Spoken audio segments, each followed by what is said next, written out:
Welcome back to the Fantasy Hockey Podcast, Week 4. There is a lot of hockey under our belts, a lot of postponements under our belts, a lot of episodes from us, a lot of anti-curses. That's how it seems to work this year. Last year and years prior, we would injure people when we mentioned them. This year, it seems to be that when we mention good players, nothing happens. When we mention bad players, they all of a sudden go on a ridiculous tear. So you're welcome to whoever's going to be named on Drop Candidates this week. Right. So, let's start off with the week review, and I know you have a few things to talk about there. Yeah, just a couple things to touch on. I think the first one, and something that I think is gaining a little bit of interest so far, is Mike Hoffman getting on to line one. Scored a couple goals in the game on Friday. We're recording this Saturday night. He did not score any goals in the game that happened at 3 p.m. today, but it's definitely interesting. His ice time's increasing as a result, but the weird thing to me that I still do not understand is St. Louis's power play is awful. It's one of the worst in the leagues. And the only ones below it are like Minnesota, Arizona, it's Minnesota, Anaheim, and Detroit, which are like, besides Minnesota, teams that, well, even with Minnesota, actually, teams that you'd expect to be down there, and then St. Louis, who have like a pretty good, a lot of names on that team are names that you think of as like power play specialists, right? Torrey Krug, David Perron, Mike Hoffman, and then, throw in Ryan O'Reilly and, the best faceoff man in the league just about, or maybe actually is, and Jaden Schwartz and Braden Shen and like all these other tools that they have at their disposal, they shouldn't be at 10%. And yet, despite them promoting Hoffman at even strength, they did not promote him to top power play, and I cannot figure it out for the life of me. I have to assume that we will see that soonish if things don't turn around, which again in this game it did not, because you have to do something, right? You can't be a 10% power play in a division like that. So I don't know. It's nuts to me that it is a 10% power play, because it doesn't, on paper, it doesn't seem like a 10% power play. Now, if we look at the last game, I just wanted to point out, so in the last game, Hoffman played about 38% of the team's power play percentage, so obviously not top power play, but he did play the majority of the game with David Perron and Ryan O'Reilly. So, yeah. But he only saw 17 minutes of time on ice. So that's still better than he was playing. It's still better than he was, but I think I'm still low on him. The thing that will change my mind is power play one. When he gets power play one, I don't care if he's on line one, line two. To me, it's all power play with him. That's what I care about. I would definitely hold on to him at this point if I still had him. Same. I mean, if I've dropped him, I don't know that I'm like stressing out about trying to pick him back up, but yeah. Yeah. And my last, I don't really have much for the review. It's just that Pasta is amazing. He came back and has just been a dominant force, as we kind of expected. I don't know. I feel like I never understood why people took him so late at the beginnings of the drafts. I feel like people kind of figured it out and were taking him, early second. And even that was like not, I mean, still a value, right? You lost 3 weeks from him, although you only really expected to lose 4. So I don't know. It is weird that he was going in the third round for a while there or later. Yeah, just weird. I mean, I got him in the late 4th round, like I've said before. It was just weird. I don't understand entirely why he was falling so far, especially when you consider it towards the end of the drafting season. Like, we knew the Pasta was coming back sooner than expected, pretty much. It's just weird all around. Okay, So let's move into then. Oh, well, you have the injury report now. You got to tell us you got to play doctor. Okay, done to play doctor. All right. So again, we're recording this Saturday night, so if things change, I don't care. Ryan Getzlaf is day-to-day with a lower body injury. Everyone on Buffalo, Minnesota, and Jersey, and parts of Colorado have COVID. I'm not going to bother naming them all. It's like everybody's basically on the COVID protocol. Colorado, not so much. Although, I mean, I'm just waiting for them all to be listed. Anyway, Peter Mrazek. He was mentioned in the last injury report, but this is an update on the severity of his injury. He is out indefinitely, long term, with a thumb surgery. So whatever happened with that skate cut must have been pretty bad. Nathan MacKinnon does not have COVID, as far as we know, but is week to week with a lower body injury. Landeskog, we do know, is in the COVID protocol, so that's where he is. Zach Werenski is day-to-day with an undisclosed injury, rather. And Elvis Merzlikins is day-to-day with an upper body injury. Tyler Bertuzzi is out indefinitely with an upper body injury. I don't really know if that's indefinite or not, but that's what RotoWorld listed. So I don't know if we know the severity of that better than what I have here or not. Ryan Johansson is day-to-day with an upper body injury. Jacob Verana has COVID, apparently now. Or he's rather in the COVID protocol anyway. And then we have some returners in Chris Letang, Thomas Chabot, Teuvo Teravainen, Patrick Laine, and Eric Chernak. So that is it for the injury report this week. Clever blending there of returning and Letang. I like that. Retang. Chris Letang. Chris Letang. Okay, so let's move into drop candidates and the people you should be dumping. My first one here is very fun. Gives me a lot of peace of mind. That's Sergei Bobrovsky. 72% owned. He's only good for wins, essentially. That's it. If that even. I mean, he's starting to split starts already. Even that, I don't know. I mean, he's not facing a ton of shots. He's not stopping a ton of the shots that come at him. The save percentage isn't great, obviously. The goals against average isn't great. Wins are literally the only thing going for him. I can't imagine a reason right now, really, to hold. You probably got him really late in the draft. It's just not worth it. And I dropped him last week, and he's been sitting on the wire. No one's touched him. I just don't see him being worth it. And I think what we're seeing from Florida potentially is that I think they're going to be more willing now to just win. If Bobrovsky's not going to get the W, let's not be married to the contract. Let's start playing Drieger. Let's play 50-50 until Bob gets his mojo back. And if he never does, then too bad. But at least we're winning hockey games. Right. Which I think is the smart move, personally. Yeah. I don't know if I actually said this, but I feel like I remember myself saying that it's probably going to go down as one of the worst contracts ever signed when he signed it. Of just like, you did. It's a very, very long-term contract for a guy who's already pretty old, who had a couple great seasons, but is coming off of a bad one. I don't know. I was worried about it from the start, but anyway, I've got him in Dynasty now, so please kill me. My first one was on your list, I'm pretty sure, last week, and that's Riley Smith, right wing, 51%. Yep. Seems like people are starting to get the gist that, even at his best, it's not very good. He's never been great, and if he's not going to be his mediocre self, he's falling below mediocre, then you're not really gaining anything by keeping him. And I think that just goes doubly in a season like this where there's so many breakout low owned players right now. My next one here is going to be Andrei Burakovsky on the Colorado Avalanche, 54%. Now, the reason I have him is, one, because of postponements. Colorado's a terrible schedule. Doubly, though, he just hasn't really been worth it. The upside there was if he was playing the top power play. He hasn't been all season. So I don't think 54% is warranted, especially on a week where Colorado's going to hurt you so much by losing starts. It's worth it to just drop him and stream someone in. Yeah, I had him as well. My next one is a points league only player. So I'm just prefacing this now before people take action. And I think he was actually on your list as well last week. And that's Timo Meier, left wing, right wing, 73%. Again, in Cats leagues, he still does enough that I would rather just wait a little longer, but because he's still going to give you the shots and hits and whatnot. But in points leagues, his time on ice is just depressing at this point, considering how little the Sharks really have to go with.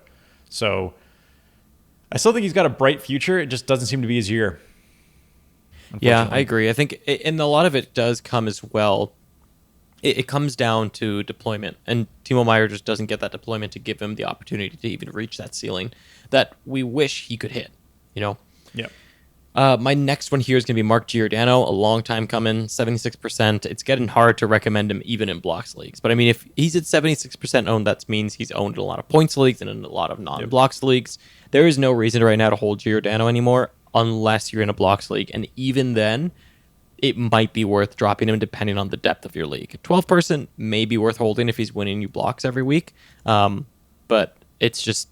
It's dire. There's just other options at this point. I feel like even in a blocks league, you can find good blockers that do more than Giordano does right now. Oh, absolutely. You can get way better coverage and sacrifice a few blocks, which makes total sense. Yep. All right, my last one here is Jacob Vrana, who showed up as on the COVID protocol in the injury report, but he is 70% owned, which I can't Wow. quite wrap my head around. I feel like this happened last season. Except last season he like did a little bit to merit it first. He had like a little bit of a breakout and people started picking him up and he like crossed the 50% line really quickly because he got hyped up quite a bit from like various, other sources, not us, because he never had the time on ice to back anything up, which he still doesn't. I think the big old red flag that should be hitting everybody by now is he didn't produce when he should have been the guy producing. Backstrom did it all, and Vrana got into very little of it, unfortunately. And even I picked up Vrana in a few leagues thinking like, all right, I've always seen Vrana as a player that should be very good given the ice time, and he just didn't quite get there. Again, similar to Meyer, I feel like he is a player that has a bright future, but people are jumping the gun on him. And he especially, like, I wouldn't hold him in any league unless it's like super deep. Yeah.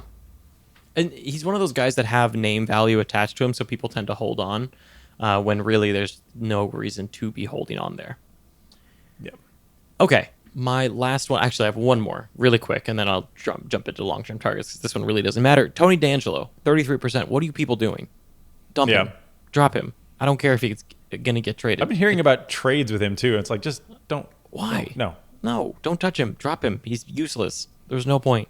Done. If he gets traded and something happens, cool, pick him up. But right now, zero reason to hold Tony DeAngelo. He had one good season, over-indexed. He can't play defense. So if you acquired him, you're net losing on defense. Just drop him. 30% way too high. Okay, moving on to long-term targets. We are cruising through this episode today. Getting right to the point, giving you the names of the players that you need to pay attention to. So my first one's going to be Connor Garland, 47%. We mentioned him really early on and pretty much said, look, if he gets the deployment, if those minutes stay high, he could become a long-term target. Well, here we are now, 4 weeks in, or about to start our 4th week. He's getting that deployment, and he's producing, and the shots are staying up. He's 47% owned, a little bit high, but if you haven't already, you might want to check him out because he is killing it right now, and I do think he's a long-term target. Yeah, I had him as well, and I've actually got a few. I would like hat tip to Christian Dvorak, who is lower. Same. I think he's already 41% at this point. Crazy. But, I'm going to go ahead and mention James Reimer, goalie, 55%. Yeah.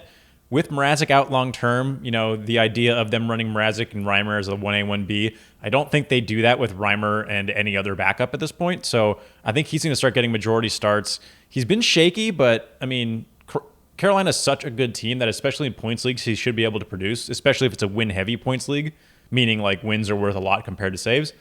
I think he becomes very valuable in a league like that. Yeah, I'd agree.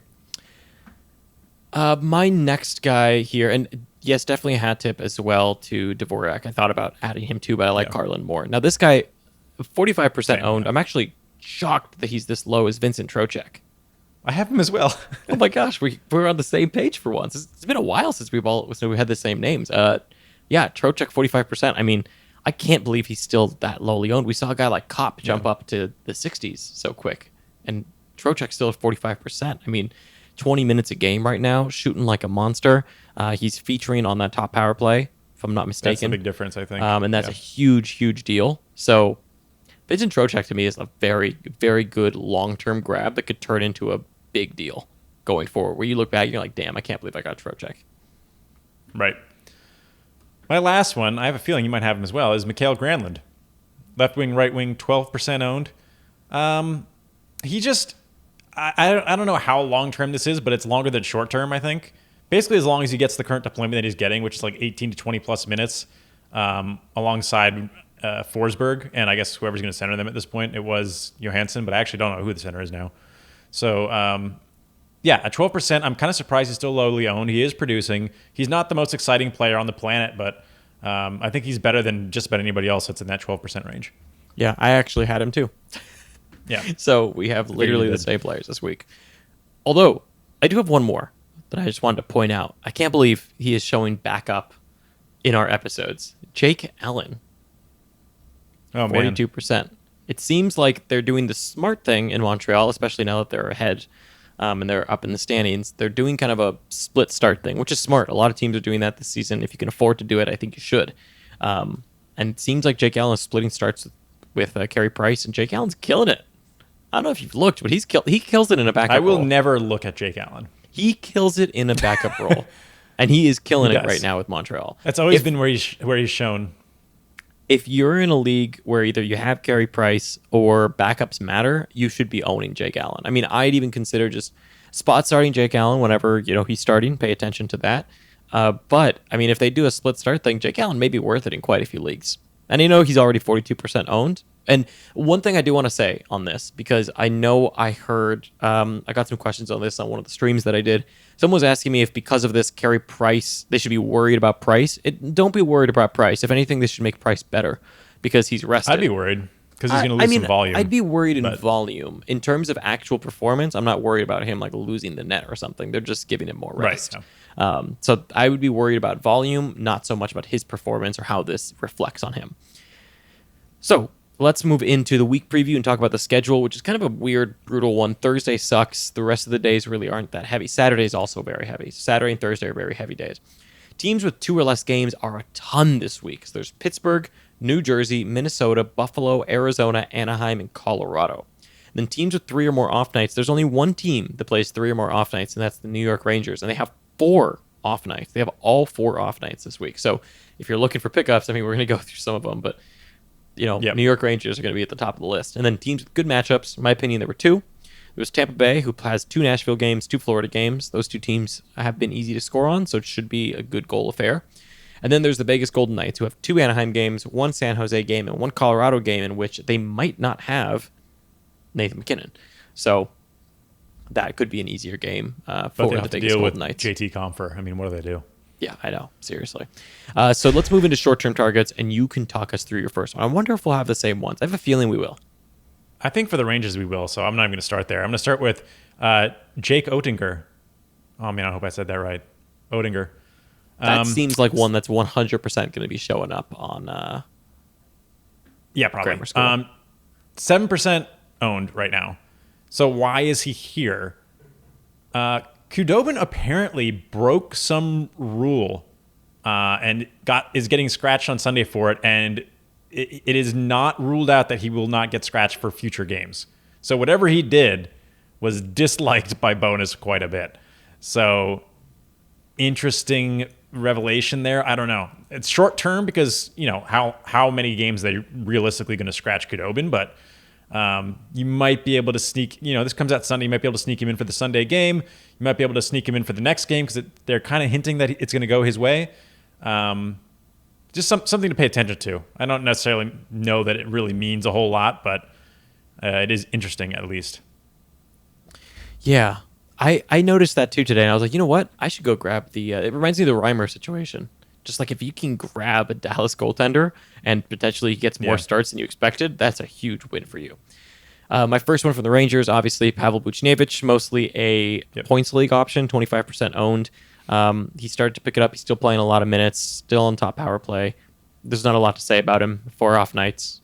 And I'm guessing you have the other Rangers, so you might as well just take him.